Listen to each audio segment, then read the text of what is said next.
You're listening to Reza Riffs with Keith Reza and Alan Lee, right here on LA Talk Radio. All right, Rifters, welcome to the show. I'm here.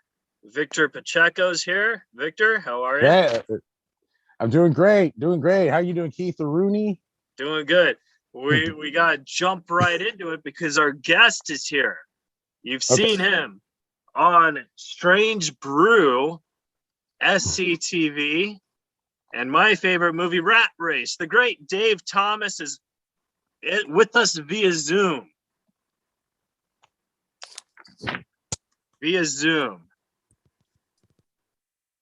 Yeah, man. Hey, Dave, how are you? I don't know why I can't hear you. Oh. Well, I heard you, Dave, and that was okay. hilarious. How you doing, brother? Can you hear me? Yes, I can. Wow. How you doing today? Very good. Nice to see you. Nice to see you, Keith. Hey, Dave, how are you? I'm good.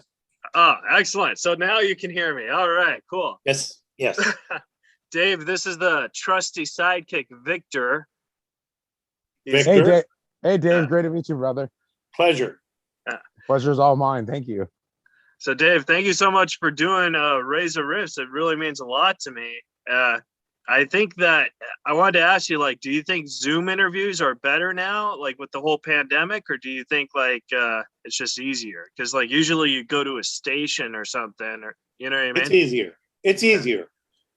One of the worst things that ever happened to me was I drove all the way down I live out in the suburbs. Drove all the way down into LA for Gilbert Gottfried's podcast when he was still alive.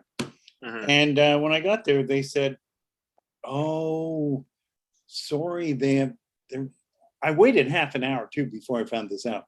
They said, "Sorry, they researched the wrong Dave Thomas, and we can't do the show with you today." And I said, "Wait a minute. You researched what, the Wendy's guy who's been dead for over 10 years? That has nothing at all to do. What are you telling me here?" So I'm driving home and my agent is calling me. They're so apologetic. They want to send you a gift basket. And I said, "I don't want a gift basket." And they said, "Well, they want to reschedule." And I said, "The only way I'll do this is if I can do it from home." Right. And they said, "Well, they'll have to send a team in to test your equipment." And I said, "I don't care about that, but I'm not driving downtown again and then being told I'm there on the wrong day, So I like the Zoom stuff because I can just walk down the hall, sit in my chair, ready to go. If it makes you feel better, when I wrote for Norm Macdonald Live, he interviewed Gilbert, and he did the exact same thing to Gilbert. He did? Yeah, pretty much. I mean, we still interviewed him that day, but Norm's like, "Oh, I thought we were doing you next week." One of my regrets is that I never met Norm. Oh, really? Yeah, I mean, can you believe it? Yeah.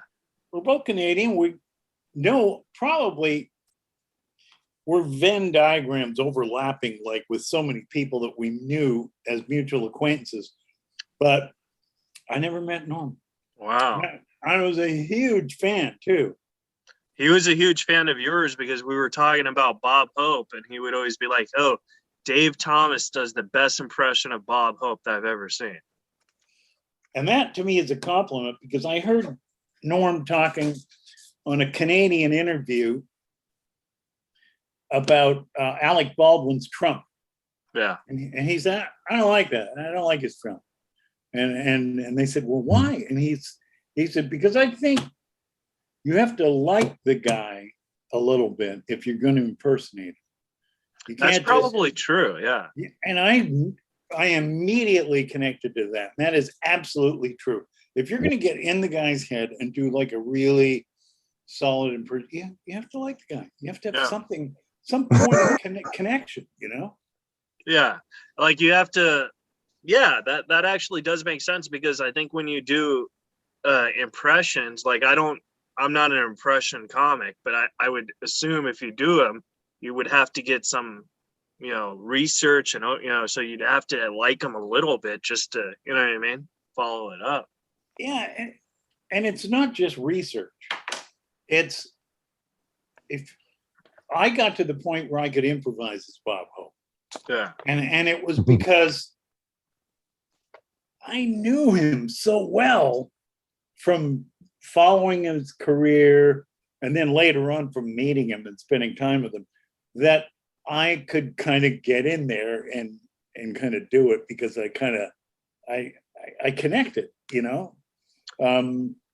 and that was true of my I wasn't an impersonator. I never did any impersonations ever until I did SCTV. Yeah. And the only reason we impersonated anyone on SCTV is because we couldn't afford guests. So we're doing a parody of a television network, and we can't have any stars on it because we got no money. So that was necessity being the mother of invention for us. And Joe Flaherty was the first guy to do an impersonation, and he did Peter O'Toole. Yeah. And he got inside Peter O'Toole's head, captured the essential craziness of the guy, I totally get that. I get that. I wanted to ask you though, because it seemed like when you were doing impersonations, a lot of people didn't do impersonations of Bob Hope, or if they did, it wasn't like as crisp. Like, how did you get into that? Like, because he seems like a pretty hard impression to do. You know what I mean? Well, I don't think that's true. I don't think he's a hard impersonation to do. I think it's just nobody did ever done it. Right. And once an impersonator does an impersonation, I've talked to Kevin Pollak about that and other people that do impersonation. Once somebody's done it, it's like sort of cracking the code. Then other comedians go, oh, so that's it. So that's the handle, And Jesus. I don't know. I mean, there were straightforward impersonations on SCTV that I couldn't do. I mean, I never met anyone in comedy who couldn't impersonate Jim Neighbors in the 70s and 80s. Yeah. And he did this show called Gomer Pyle. And he had a very kind of exaggerated, I can't even do it now.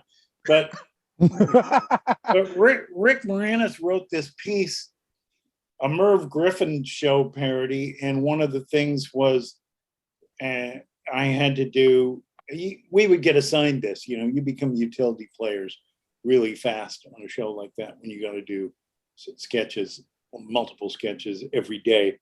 So I was assigned Jim Neighbors, and Rick caught me on the side of the set ordering a plate of peas from the prop person. And Rick said, "Why are you ordering the peas?" And I said, "Because when I do my impersonation, I'm going to take a spoonful of peas, and then people think, oh, that's why it's such a shitty impersonation. He's eating peas." So Rick laughed his head up. He said, "You can't do Jim Neighbors." I said, "No, I can't do him at all. I can't. There's no point of connection there." And so Rick said, "Okay, I got it covered. Just do a really shitty impersonation of him, and I'll extra it." So I said, "Okay." So then I did my shitty impersonation of Jim Neighbors, and then Rick, as Merv, goes, "Fred Travelina as Jim Neighbors, ladies and gentlemen." So he blamed my shitty impersonation on another comedian, Fred Travelina, which I thought was really clever and really funny. Was that a on the spot thing too? Yeah. Yeah. Oh my God, that's genius. Now, you also met Bob Hope, and I was wondering, like, the first time you met him, was he like standoffish to you? Like, how did you become friends? Because, well, I met him a number of times and actually got to go to his house and spend time with him. I did, I think, 3 specials with him. The first time I met him, was at the Playboy Gorge Club in New Jersey. And Catherine O'Hara, Andrea Martin, Marty Short, and myself got booked as a foursome to open for Bob for a show. Mm-hmm. And I met him as we were walking in. And I told him that I'd actually met him before that in 1966 or 67, something like that. When I was a kid, I ran backstage to shake hands with him, and he was getting into his limo and he almost closed my hand in his power window. So cut to the Playboy Gorge Club, and he's walking in with his entourage, and I start walking with him, and I said, "Hey Bob, we're gonna open for you." He said, "Hey, yeah, that's nice." And I said, well, I met you before in 1966 or 68 or whatever it was. And I said, and you tried to close my hand in the power window of your limo. And he said, I must have been in a big hurry. And I said, like you are now, Bob? And then he stopped. He stopped cold. And he said, no, I'm not in that big a hurry. Who are you? What's your name? And I said, I'm Dave Thomas. He said, you said you're opening for me here? And I said, yeah. And he said, boy, they got a surprise for you. And then he said, nice to meet you, Dave. And then walked out. Well, the surprise was that the owners of the club opened the show with an announcement to all the employees. This was a show for the employees. There's like over 1,000 people there. Mm-hmm. And they said, ladies and gentlemen, sorry to hit you with this kind of suddenly, but we're closing the Playboy Gorge Club as of midnight tonight. So you're all going to have to find jobs. And now a show. They all found out that they had no jobs, and then cut to me and Marty and Catherine O'Hara and Andrea Martin trying to make these people laugh. It was awful. It was one of the worst. Oh my God. So, Hope knew that. He knew they were closing the club, but he was going there to do a show anyway, because Bob would go and do pretty much any gig for cash, So then years later, I met him and I showed him my impersonations of him. And he was sort of mildly amused, but more with the, we did one where it was backstage. He went to China to do a show during the Cold War. Mm-hmm. And one of the stupidest things I ever saw was, so Bob's doing a monologue in Chinese, or doing a monologue in English, and he's got a Chinese interpreter standing beside him and translating for the audience. And all Bob's jokes are reference jokes, John Wayne jokes about America. And there's no way the interpreter is translating that literally and getting laughs. Right. So who knows what the hell he's saying. So the bit we wrote on SCTV was Bob and his writers. Rick played Mel Shavelson, which is one of the guys that was one of Bob's old writers, and some young Asian writers, and trying to come up with topical jokes for his Chinese monologue. Well, he loved that. He thought, he was like, yeah, that really happened. And I said, well, I know it really happened. That's why we did the sketch, And, then I ended up going to his house and, doing specials with him. And then he got older and more deaf and more blind. And it was sad. I mean, because there's something about old age that can be really cruel. And I saw this with my mother, who just recently passed, and she had, dementia, and she wasn't herself, but they can keep you alive, Yeah. And people are living way longer than they should, and I hope that doesn't happen to me. That's all it is. Yeah. I always thought, because like Norm was my best friend, and then when he died, like I knew he had cancer, but like he told me he was beating it, you know what I mean?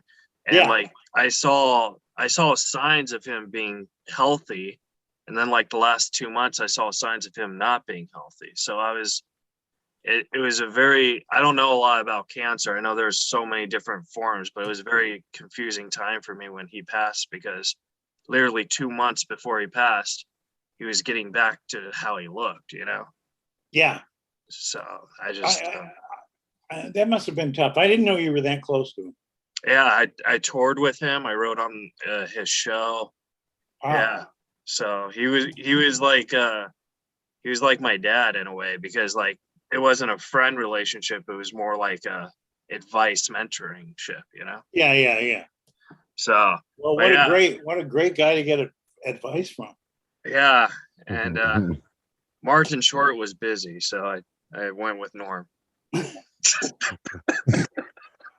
What? You tried to be Marty's assistant or something? What? No, I was just making a joke. Oh, okay. But I wanted to ask you, have you ever done an impersonation of someone that like they phoned you up or emailed you and said, you know what, I didn't really like it that you did that? And like, has that ever happened? Yeah, but not the person themselves. I did an impersonation of Liberace on SCTV, and it was, it was borderline. I mean, I could do him, but it was in terms of taste. Right. And it was a Christmas special, and he was playing that sleigh ride. There's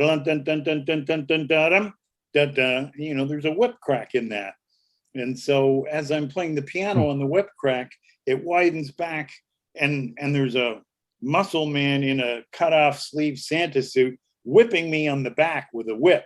And I'm going, And so that was the principal gag in the sketch. And it was pretty cheap, but there was other stuff in it. There was a good scene with John Candy in there where he played Orson Welles.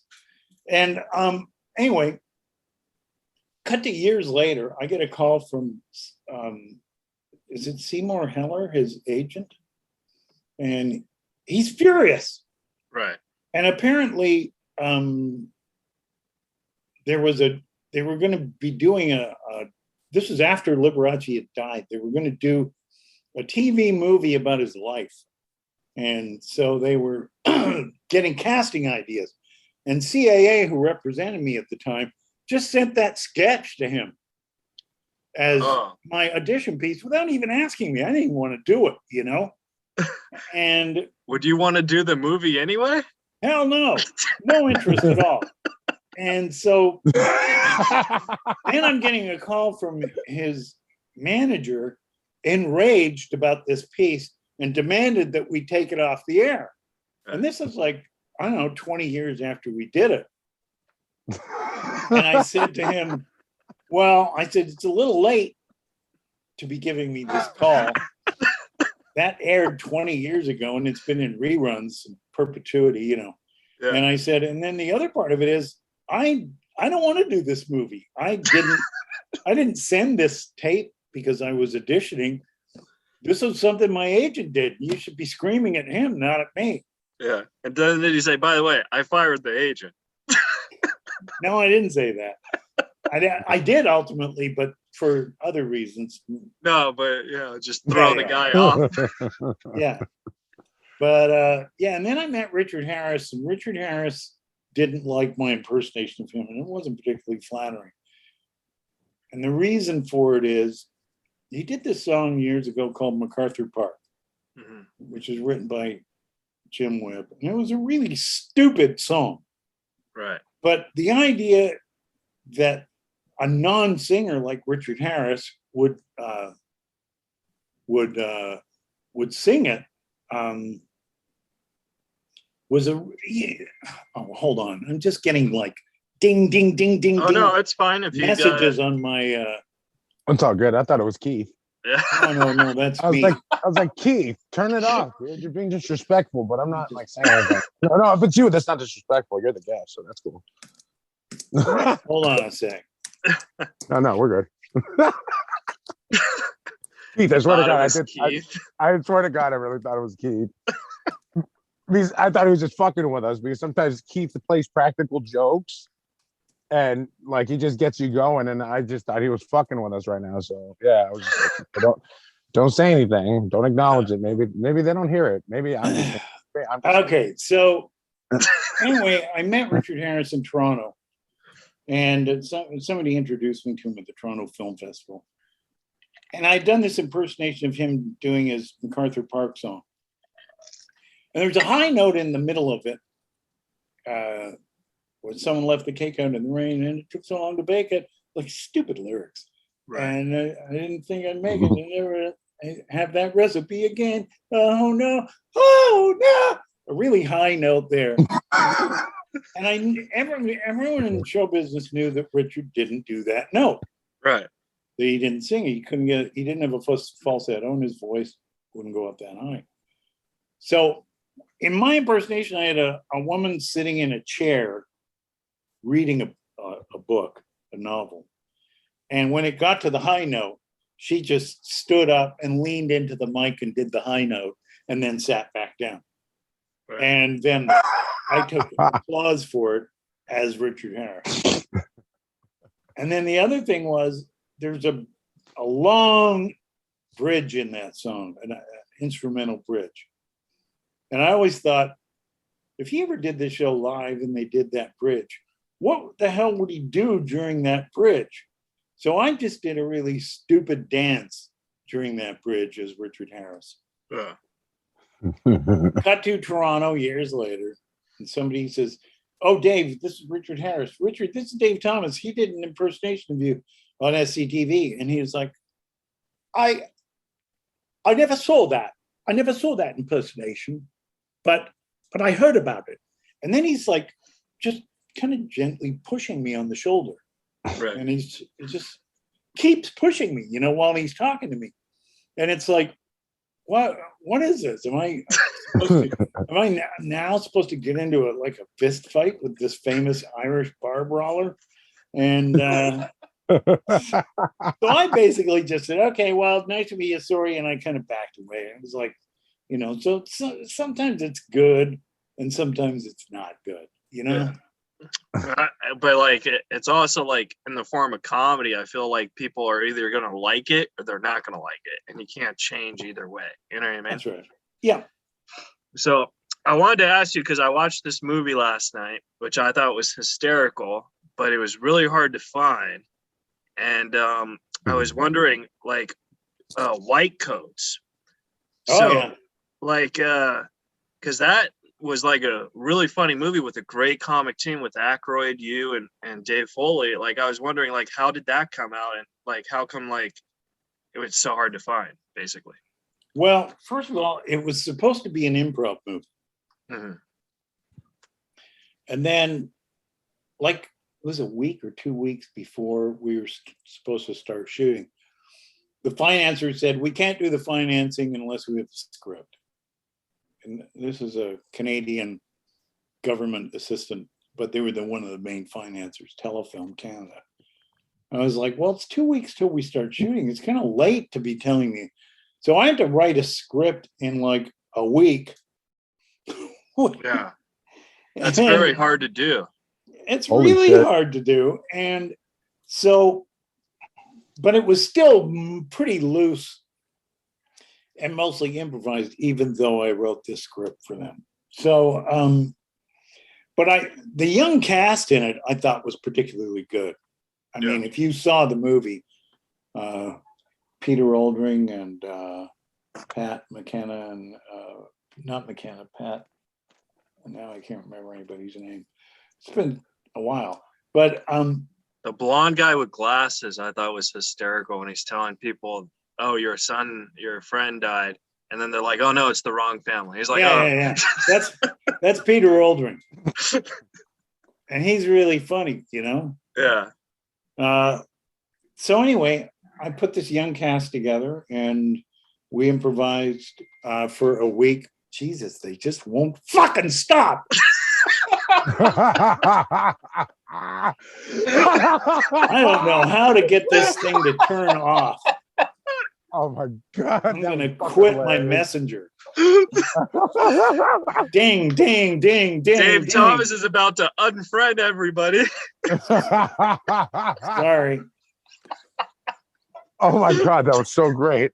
There's so many things about, the internet and the social media stuff. I don't like. I'm sorry. I'm an old man. It's all right. I'm an just glad angry old man. I emailed you. Yeah.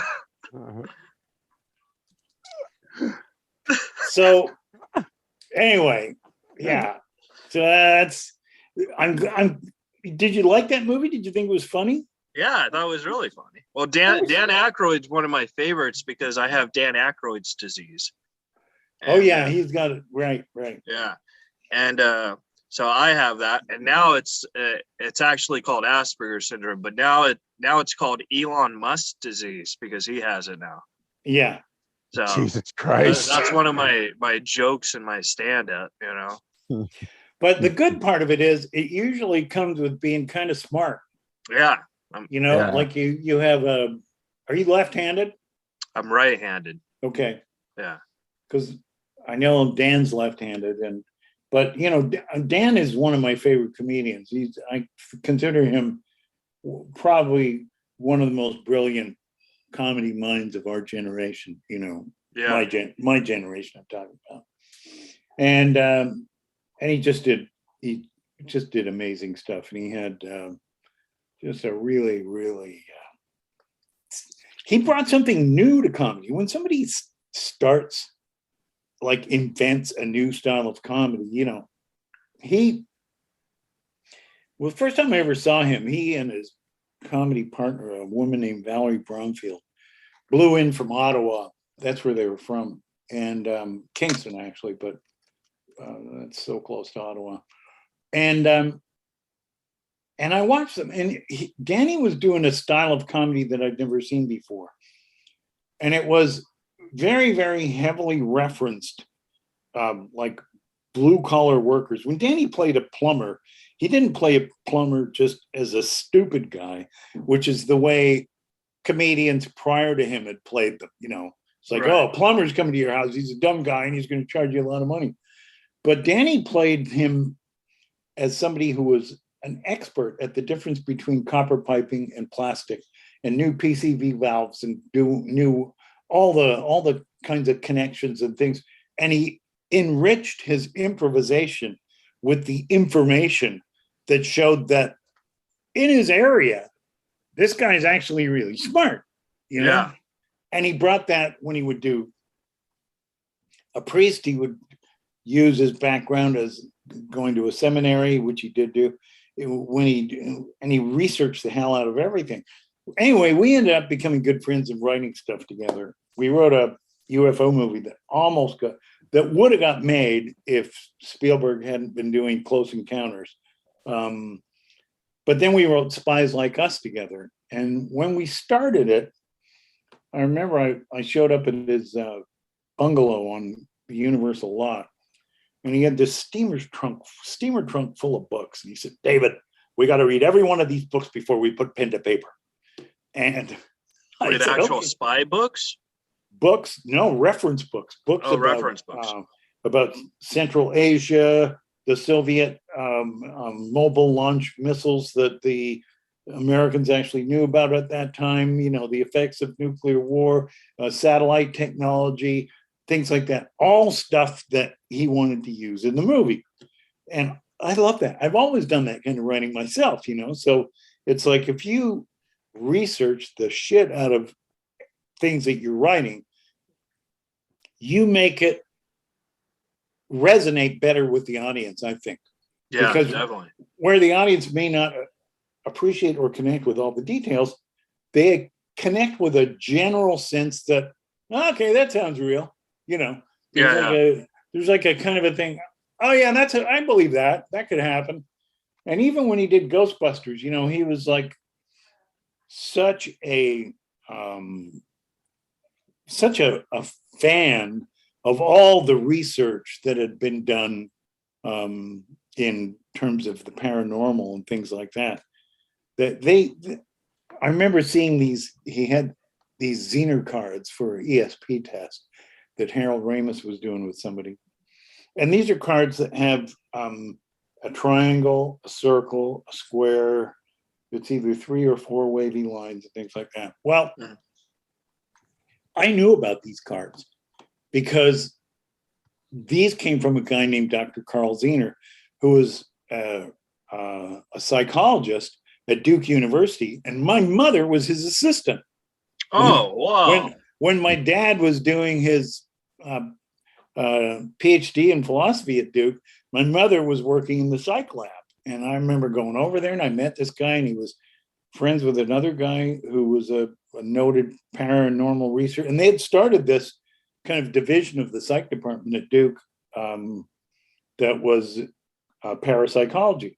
So Danny's stuff was all smart and heavily referenced, and you would see like his plasma machines that they wore as backpacks. It's like you take a basic concept of, plasma, ectoplasm, and things that have been associated with paranormal sightings, and then you kind of tweak it up. You dial it up a bit with a backpack and a big pipe that you can shoot an electric charge out of. And so there's a connection between fact and fiction there, where he does the research and the work to make his fiction more fact grounded. It's not all factual, obviously. Right. There's no such thing as big marshmallow ghosts that stalk Manhattan. But well, I don't know. Have you met my grandmother? Sounds like she'd be a nice big person to meet. Yeah, she makes a lot of s'mores. That's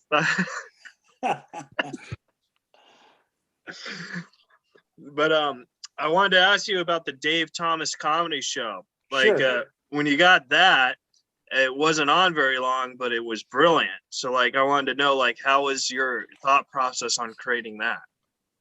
Well, a lot of people tried sketch shows in prime time and they all failed. Mm-hmm. Dana Carvey did, Eddie Murphy did, Marty Short did, I did. And it was just sort of like, I don't know. You can't, the audiences in prime time don't like compartmentalized stuff, where you're here and then you go here. They like Tim Allen to be guiding them through the narrative of a story, and and they like it to be family based. So I knew I was trying an uphill battle, Right. but I did a pilot for that it didn't air because it scared CBS too much. But the pilot that I did, I got a theater in Long Beach. I still have a copy of this, but I went to a theater in Long Beach, and I had an orchestra and I had an audience, and I came out on stage, and I started the show, did my kind of opening, and then the curtains opened, and then I had like an 80-foot wide blue screen behind me, onto which I projected the image of a California highway going back to mountains off in the distance. Right. And I had a Mustang on stage that was positioned so that it looked like it was ready to drive down this road. And I said, that's some set, huh, folks? And I was trying to like create the reality that this show could go anywhere, and that was the point of it. And I got in the car and I'm driving along, and I stopped to look at an armadillo that's on the road, and then I get hassled by some Mexican banditos on horseback, and I point. They want money, and they say, how much you got? And I said, well, I got like $20. And the guy left, $20? $20? What? And they're all laughing. And I said, well, I said, they got way more. And I point to the audience. And so then I did the reverse angle. So instead of being the angle of the car on the road with the mountains, for the reverse angle was looking back down the road. And I cut out a square with the audience in it. Yeah. And they see the audience. They said, there's like a couple hundred people down there. They all got wallets. They got way more money. They go, oh, all right, vámonos, and they go riding down towards the audience to get the money. And then throughout the rest of the show, when I cut to the audience, they're sitting in the audience with their bandoleros of bullets and their rifles and things like that. So it was pretty wacky and fun. Yeah. And I had great writers, working with Ed Solomon, who ended up doing Men in Black, and Mike Myers was writing on that show with me. And I heard you gave Mike Myers his start. That's not really true. He got into Second City on his own, and I had been in Second City before him, but no, I didn't. I connected the Kids in the Hall with Lorne Michaels, Right. but I didn't really. I hired a bunch of writers that ended up becoming big mucky mucks, and gave them their first job. Josh Weinstein and Bill Oakley, who ran The Simpsons for a bunch of years. Dave Cohan and Max Muchnick, who did Will and Grace. Eddie Gorodetsky, I hired him for SCTV, and he went on to work with Chuck Lorre on, 2.5 Men and shows like that. So I was always looking for funny guys, young writers, and people who could help me. And I did, not just the Dave Thomas Show. I did a number of specials and TV movies, and that White Coats movie, for example, that you saw. Yeah, I always did my own stuff, and I was really glad that I did my own stuff, So yeah. Victor, you got any questions for Dave? Oh, well, I mean, you just mentioned The Simpsons, and you played Bob Hope on The Simpsons, and I was wondering what your experience was like during that time. On the show? On The Simpsons? Yeah. Well, I knew those guys, and I worked with the writers, most of the writers who worked on The Simpsons, and so they knew that I did Bob Hope, so they could call me in to do that. I did another character for them called Rex Banner in a Prohibition episode, and they were really the trench coat. Yeah. So they were really. You were a bad guy in that episode. Yes, sorry, I don't mean to interrupt you. You did, you're a good actor because I hated you, and you're so funny and charming. From talking to you, it's just like you played that guy. Yeah, I remember him very. Yeah. Let me tell you, a lot of people hate me, so you're you're not alone. No. I just meant that you played such an. I mean, I just met you today. I think you're fucking charming as fucking funny, and you're great at telling stories.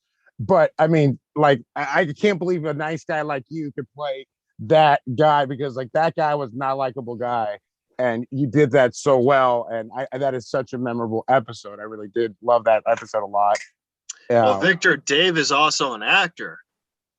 I know, but I mean, it's just he's a comedic actor, and it was just like we get your point. You delivered that like Norm, Keith. That was Norm delivery. Well, Dave is also an actor.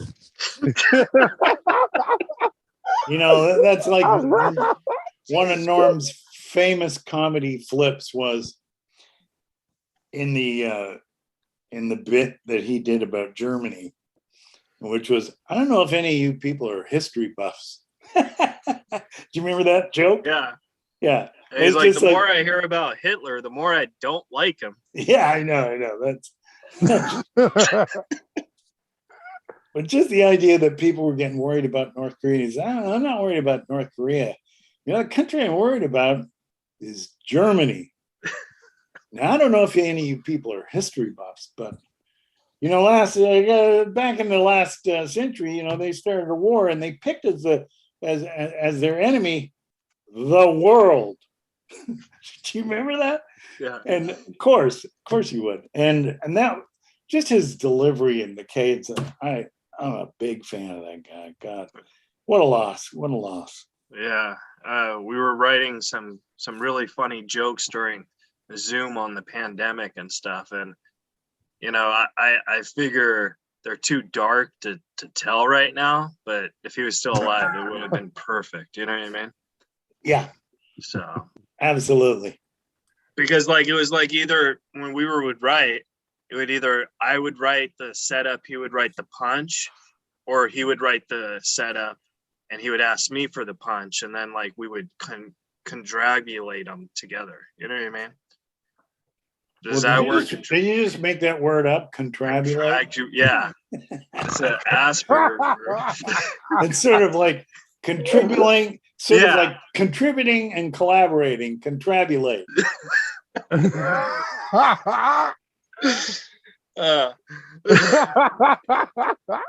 But Dave, I wanted to ask you, do you think with all these for example, Mad TV got rebooted a couple years ago. Do you think that if they wanted to reboot SCTV, do you think that it would be successful, or do you think it would not be successful?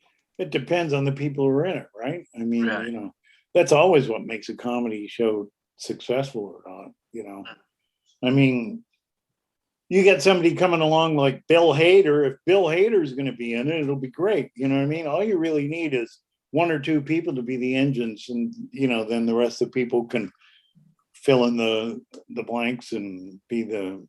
But that's how SNL stayed on the air. I think all those years is that every once in a while, a Norm Macdonald comes along, or a Phil Hartman, or a Dan Aykroyd. You know what I mean? There's always been those people who continue to push it forward. Yeah. So basically, if Victor and I got on the reboot of SCTV, it would fail. Excellent.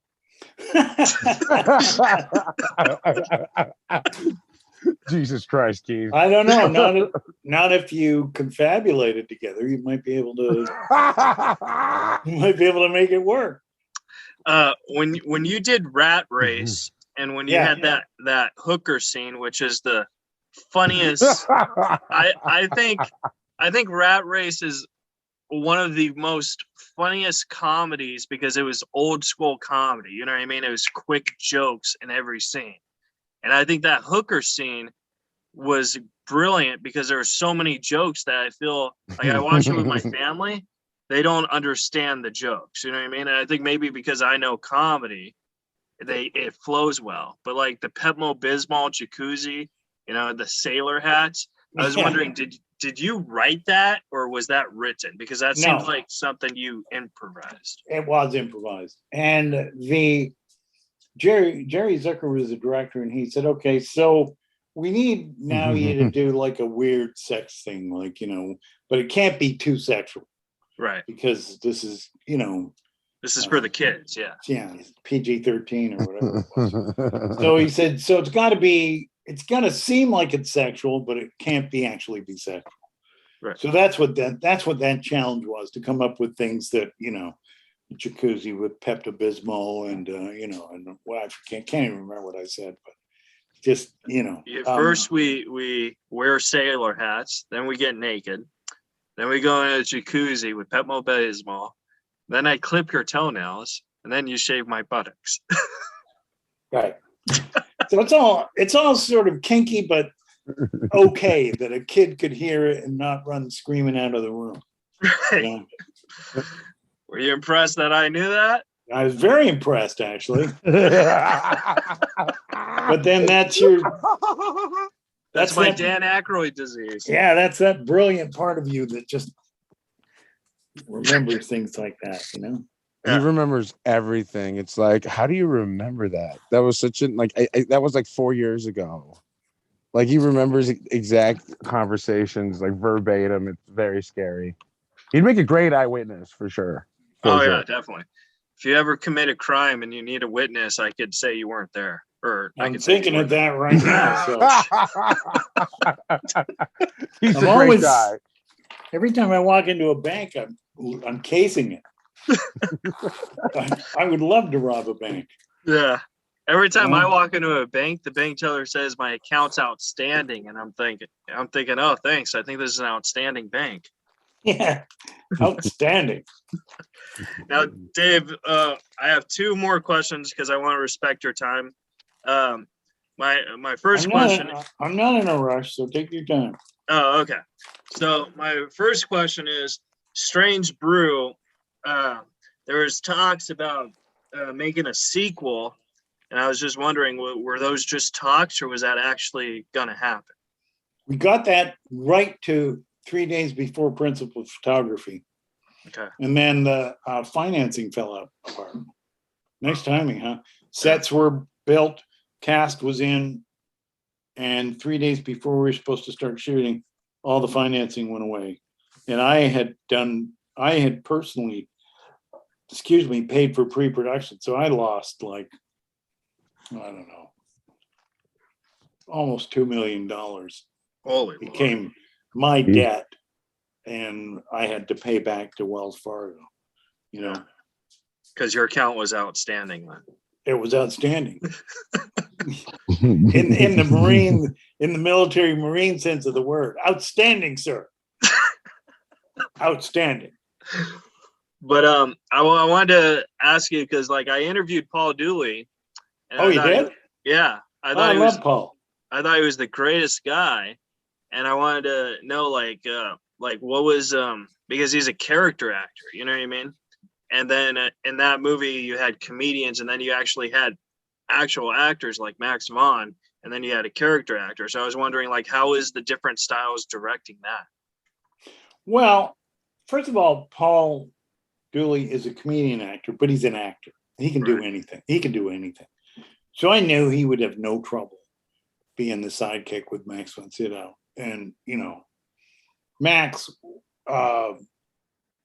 Max was probably the heavyweight actor in that whole movie.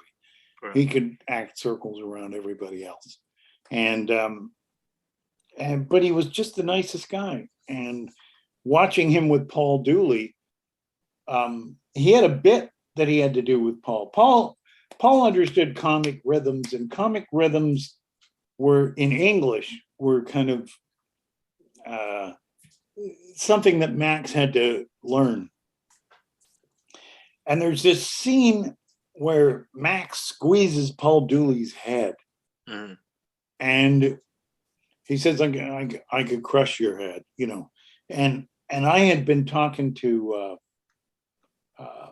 Paul about the scene, and I remember like Max had just kind of come up behind when I was talking to him about it, and I guess I was doing Max's line, but Max came to me before he shot it, and he said there was a cadence, a rhythm to that line. And went, can you do that for me? And I said, sure. I said, it's like this. You're squeezing his head and you go, I could crush your head like a nut. But wait, I got to make sure, I got to get the lines right. and now I can't remember the line. I could crush your head like a nut. And I'll do it, but I won't, because I want you to go to the loading dock and prepare the delivery. So anyway, there's a specific rhythm to that line that I gave Max, but Max was sensitive enough that he knew that was the comedic rhythm to the line, and he didn't have that. Now, he had done comedy actors in Sweden, He was part of a trio of like the Three Stooges of Sweden, and he had done some movies with these characters. So he wasn't a stranger to comedy, but he was a stranger to comedy in the English language, and the sort of verbal rhythms that define that. My dog's barking. Okay, and then the last question I had for you is the Tonight Show with Johnny Carson. How is that like? Because it seems like all the people in that generation, that was their dream to get on the Tonight Show, where it really helped your career. Where to now, like if I were to get it on the Tonight Show with Jimmy Fallon, it wouldn't really help my career. It would just be like, oh, I did it once. You know what I mean? Well, first of all, there weren't as many. The Tonight Show was the only show on at night, late night. So there wasn't Jimmy Kimmel. There wasn't, all the other shows that are out there. There was just one. And and so people would watch that show, and if they saw a comedian that was really funny, that would be what they would call the water cooler talk, where people at work would gather around the water cooler. Did you see that comedian last night? He was really funny, because they all watched the Tonight Show, and it was kind of a common thing. TV started fragmenting in the 90s, I think, where, you know, families didn't gather around the single TV set in the living room. The kids had their own TV set, and people would watch in different rooms. And then finally, people are watching TV on their phones. It really started splintering long before streaming and that kind of stuff, you know. So I think that's what made the Tonight Show a big get for a comedian. Yeah. By the time I did it, which was in the 90s, I mean, I was there to promote the Dave Thomas Show. So I already had my own show on another network, CBS, not NBC. So it wasn't like that appearance was going to define me. But it was still important to me because I was a big fan of Johnny Carson's. And the idea of being on his show was still like, you know, the apex of a comedian's career, you know. I mean, that's something David Letterman strove for, and ultimately to become the host himself. And Jay Leno and all those comedians that preceded you in the stand-up world, you know, they looked to the Tonight Show and Johnny Carson as the guy who could launch their careers, you know. And it's kind of like how people look at me at my show. They just look at me like the guy who could launch their careers. Well, I'm hoping you're going to be able to do something to me to launch my career. Let me tell you, I'm ready to confabulate with you any day of the week. All right. It's just a question of on what. I'll write the setups. You can do the punches, or I'll do the punches, and you write the setups. That would be awesome. I don't care. And then we could congratulate Jim. That's right. Did you gurgle saying that? Yeah. Oh my god. Victor, do you have any last questions for Dave? Oh yeah, just one. Do you have any advice for comedians transitioning into acting? God, that's a tough question. And not specifically.